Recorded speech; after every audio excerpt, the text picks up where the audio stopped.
Okay, we are going to start and we are going to do 1 point perspective. 1 point perspective uses a vanishing point, and all receding lines go to the vanishing point, no matter where the object is. We're going to start with some simple objects first. We're going to start with cubes and a triangle. Triangle will form a triangular prism. So we line up the corners to the vanishing point and draw our receding lines. All receding lines go to the vanishing point. All the corners line up to the vanishing point.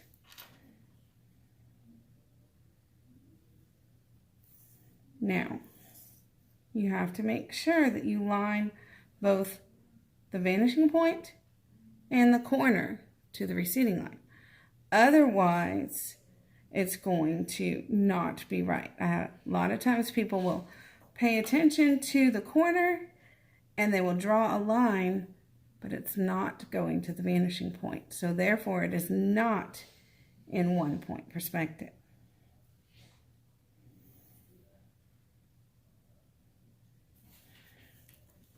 We want to make sure we line up corner to vanishing point, draw our receding line. Corner to vanishing point, draw our receding line. Now, we have 2 lines, 2 lines, 2 lines, but this one is above our vanishing point, so now we have to do a third line. A third receding line that goes to the vanishing point. Now, we have all of our receding lines to our vanishing points. Next, we want to cut these off from going to infinity. Anytime something goes all the way to the vanishing point, it's like it goes on forever. These are actually parallel lines that appear to converge at a vanishing point. So it's an optical illusion. Now we want to make sure that when we cut it off that the line is parallel to the front line. So since this is a vertical line, this line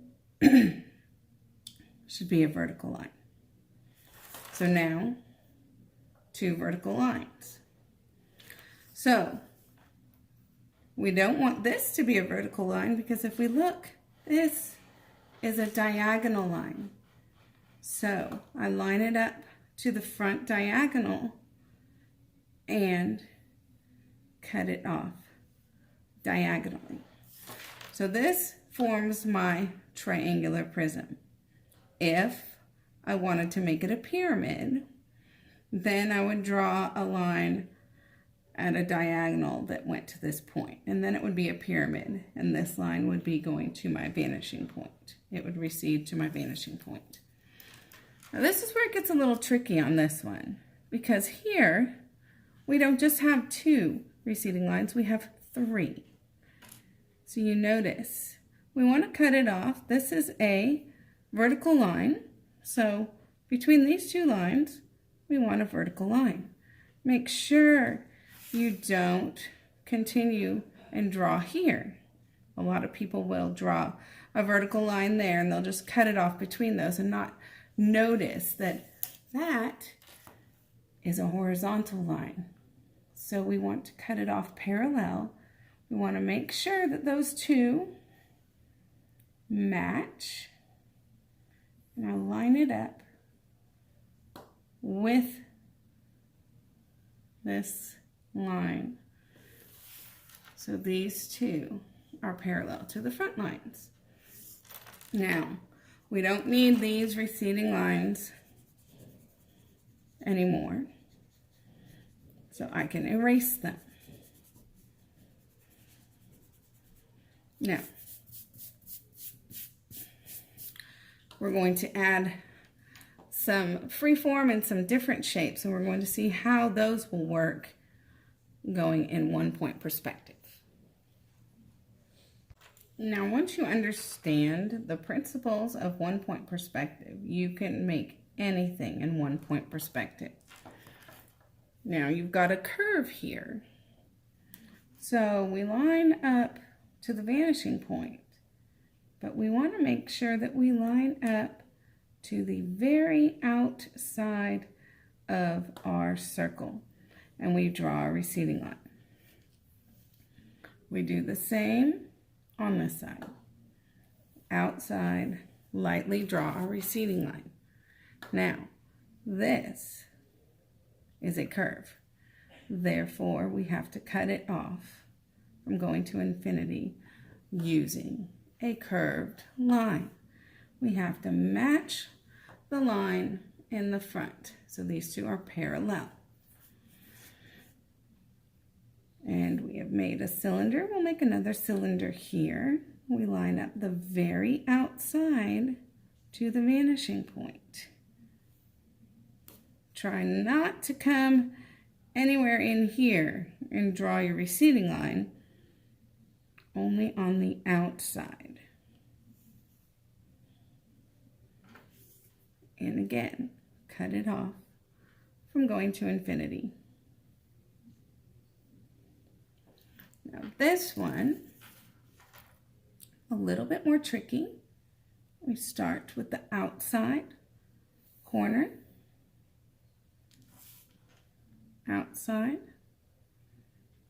corner, and down here, this one, this third corner, will line up to our vanishing point. Now, I also have this funky little shape here. It rises above, so it will obscure part of this side. So, at the highest point, I want to line it up to my vanishing point and draw a receding line. Now, when I cut it off from going to infinity, I will start on this side with my vertical line. And I will draw just between those two lines, so they're parallel, a vertical line.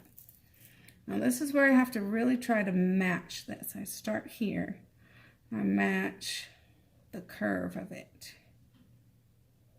I stop. Now over here, part of it is obscured, so I start down a little lower and match the same curve. Now you could do any kind of shape you want. You can do letters, you can do numbers, you can do anything once you understand the principles of one-point perspective. You can make anything look three-dimensional. So I line up all of the corners to the vanishing point. Now, when I line up this one, I notice it goes through my object, so I don't draw anything. Let's see, if I line up this one back here, I can draw a skinny line. Now, these are both diagonals. So again, I cut it off from going to infinity at a diagonal. Make sure the two diagonals are parallel. And I cut it off.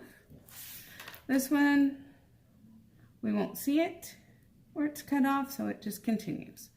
And then I don't need the receding lines anymore. And I can erase them.